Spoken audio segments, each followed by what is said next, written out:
السلام علیکم ورحمۃ اللہ وبرکاتہ۔ خوش آمدید ہیں آپ تمام لوگوں کو ہمارے چینل اردو اسلامک کورس میں۔ ہم لوگ اس چینل کے ذریعے سے دینی معلومات کو حاصل کر رہے ہیں۔ ہم لوگ صرف 5 منٹ کا مدرسہ قرآن و حدیث کی روشنی میں اس بک کی ریڈنگ کر رہے ہیں۔ ہمارا سبق ہے سبق نمبر 3 ہے، اس کا پیج نمبر 5 ہے۔ ہم اس سبق کو سیکھیں گے اور انشاءاللہ تعالی ہم تمام لوگوں کو اللہ تعالیٰ دین کا علم سیکھ کر عمل کرنے کی توفیق دے اور دونوں جہانوں میں کامیاب بنائے۔ اللہ تعالیٰ ہم تمام لوگوں کو اعوذ باللہ من الشیطان الرجیم، بسم اللہ الرحمن الرحیم۔ نمبر 1، اسلامی تاریخ، فرشتوں کی پیدائش۔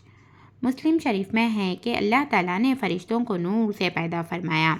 اللہ تعالیٰ نے بے شمار فرشتے پیدا فرمائے، جن میں حملۃ العرش یعنی عرش اٹھانے والے، عرش کے اطراف اللہ کے مقرب فرشتے ہیں، جن میں حضرت جبرائیل، حضرت میکائیل، حضرت اسرافیل اور حضرت عزرائیل وغیرہ ہیں۔ اور اللہ تعالیٰ نے کائنات کے نظام میں فرشتوں کو لگا دیا، جن کا ذکر قرآن میں بھی ہے۔ حدیث شریف میں ہے کہ رضوان نامی فرشتہ جنت کا داروغہ اور مالک نامی فرشتہ جہنم کا داروغہ ہے۔ قرآن میں اللہ تعالیٰ فرماتا ہے، اللہ نے بہت سارے فرشتے پیدا فرمائے، کسی کے پر دو دو، تین تین، چار چار بنائے، یعنی کسی کے پرا دو پرا کسی کے پاس دیے، کسی کو چار چار پرا ہے پیدا فرمائے۔ پیدا کرنے میں جو چاہتا ہے زیادہ کر دیتا ہے۔ قرآن میں اللہ تعالیٰ فرماتا ہے، اللہ نے بہت سارے فرشتے پیدا فرمائے، کسی کے پر دو دو، تین تین، چار چار بنائے، وہ پیدا کرنے میں جو چاہتا ہے زیادہ کر دیتا ہے۔ نمبر 2، حضور صلی اللہ علیہ وسلم کا معجزہ، کھانے میں برکت۔ حضرت انس رضی اللہ تعالیٰ عنہ فرماتے ہیں، رسول صلی اللہ علیہ وسلم کا حضرت زینب رضی اللہ تعالیٰ عنہ، زینب بن جہش رضی اللہ تعالیٰ عنہ سے نکاح ہوا تو ام سلیم رضی اللہ تعالیٰ عنہ نے کھانا تیار کر کے مجھے دیا، حضور صلی اللہ علیہ وسلم کو پیش کر دوں اور میری طرف سے سلام عرض کرنے کے بعد کہنا کہ تھوڑا سا کھانا جو رسول صلی اللہ علیہ وسلم کے لیے ہے۔ حضور صلی اللہ علیہ وسلم نے اس کو گھر کے ایک کونے میں رکھوا دیا اور مجھے بھیجا کہ میں صحابہ رضی اللہ تعالیٰ عنہم کو بلا لاؤں۔ وہ غریبی کا زمانہ تھا، تقریباً 300 لوگ آ گئے۔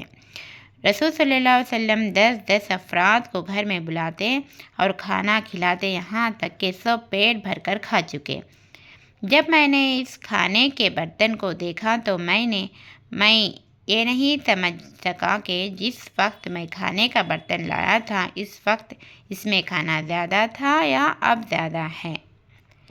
یہ رسول صلی اللہ علیہ وسلم کا معجزہ ہے، کھانے میں برکت ہوئی۔ نمبر 3، ایک فرض کے بارے میں، وراثت میں لڑکی کا حصہ۔ باپ کی وراثت میں لڑکے کا 2 حصہ اور لڑکی کا 1 حصہ ہوتا ہے، جس کا دینا فرض ہے۔ قرآن پاک میں اللہ تعالیٰ تم کو تمہاری اولاد کے حق میں حکم دیتا ہے کہ ایک مرد کا حصہ 2 عورتوں کے برابر ہے۔ نمبر 4، حضور صلی اللہ علیہ وسلم کی ایک سنت، رخصت کے وقت مصافحہ۔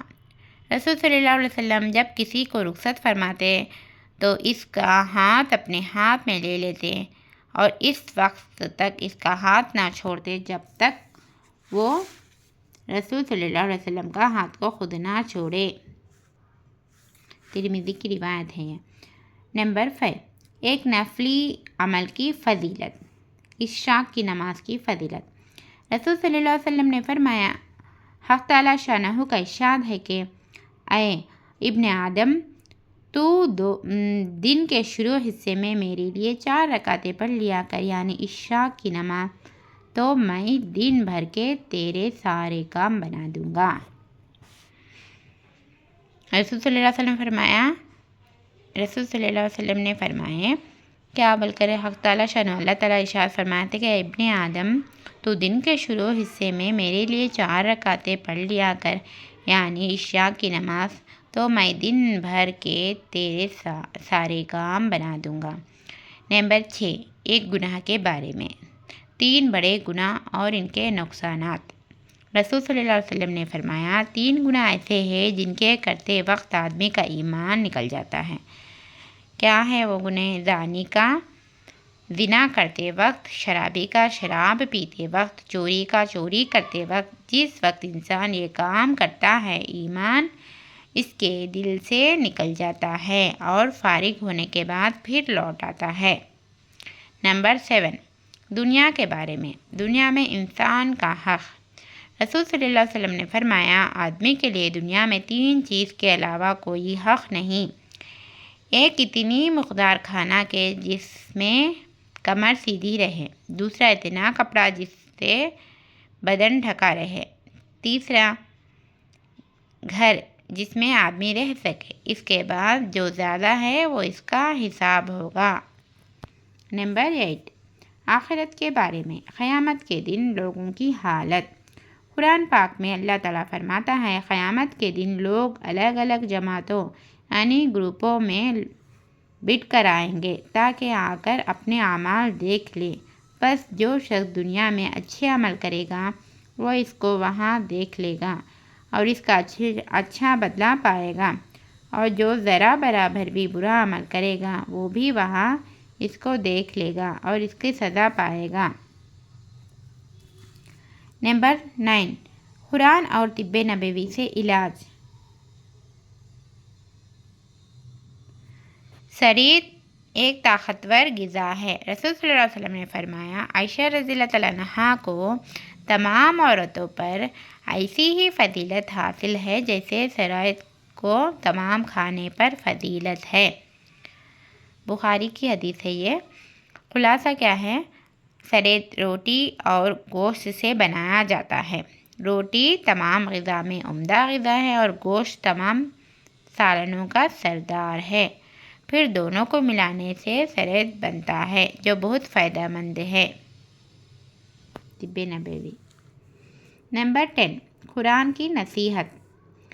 قرآن میں اللہ تعالیٰ فرماتا ہے اے لوگو زمین کی حلال اور پاکیزہ چیزیں کھاؤ اور شیطان کے نقش قدم پر مت چلو، وہ تمہارا کھلا ہوا دشمن ہے، وہ تم کو برائی اور بے حیائی کی باتوں کا حکم دیتا ہے اور اس بات کا حکم دیتا ہے کہ تم اللہ کے متعلق ایسی بات کہو جس کے تمہیں علم نہیں ہے۔